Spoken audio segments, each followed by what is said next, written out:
Sila ang mga sundalo ng 48th Infantry Battalion ng Philippine Army na lumusob sa mahigit 300 miyembro ng MILF na umukupa sa Barangay Baliki sa bayan ng Mitsayap, North Cotabato noong kainitan ng bakbakan noong linggo.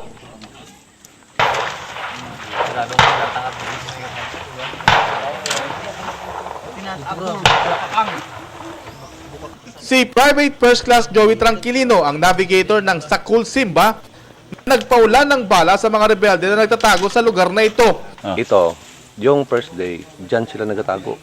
Papunta dito. May 50 Papunta yan dyan. dito. Kaya Dito, hindi papunta pwedeng dito. kumpiyansa ba? Yung may bahay dyan. Papunta yan dyan. Tapos dito, yung dito pa banda, hindi na makita. Yan ang gamit. May 50 ta, dalawa.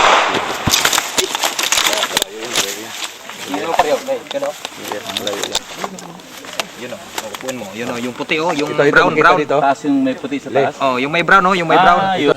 At ang bulletproof na salamin na ito ang nakaligtas sa kanya matapos na barilin siya ng sniper ng MILF. Actually, first layer lang ng fiber namin yung tumama sa kanila kaya hindi tumalag. Anong naramdaman mo nung nakita mo na in-snipe ka pala?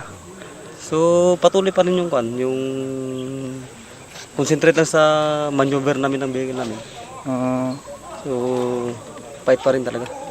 Ayon kay Staff Sergeant Salvador de Guzman, ang vehicle commander ng Simba na ito, kami silang napatay na rebelde.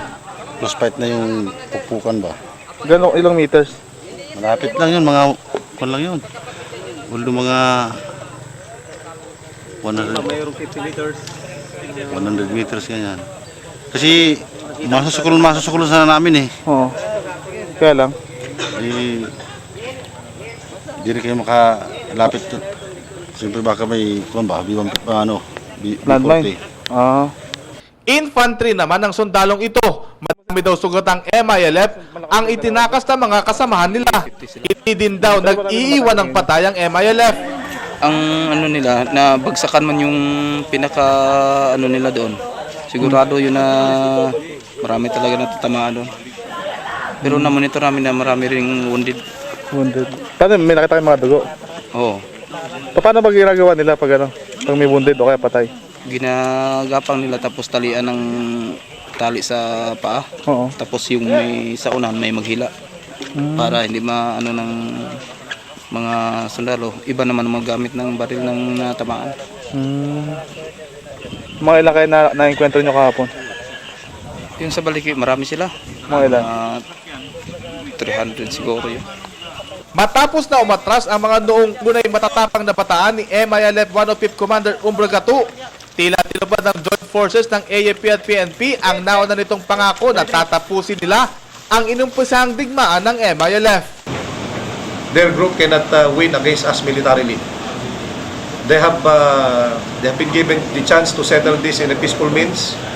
They still want to settle this peacefully. They still can. Pero sa digmaang ito, isa lang ang nagdusa, ang mga Kristiyano at Muslim na palaging naiipit sa labanan.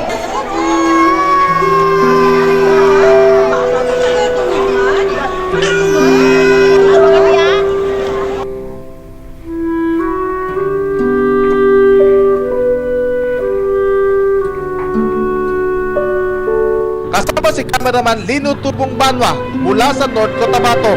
Ako, si Dave Llamanes Jr. Nagbabalita Express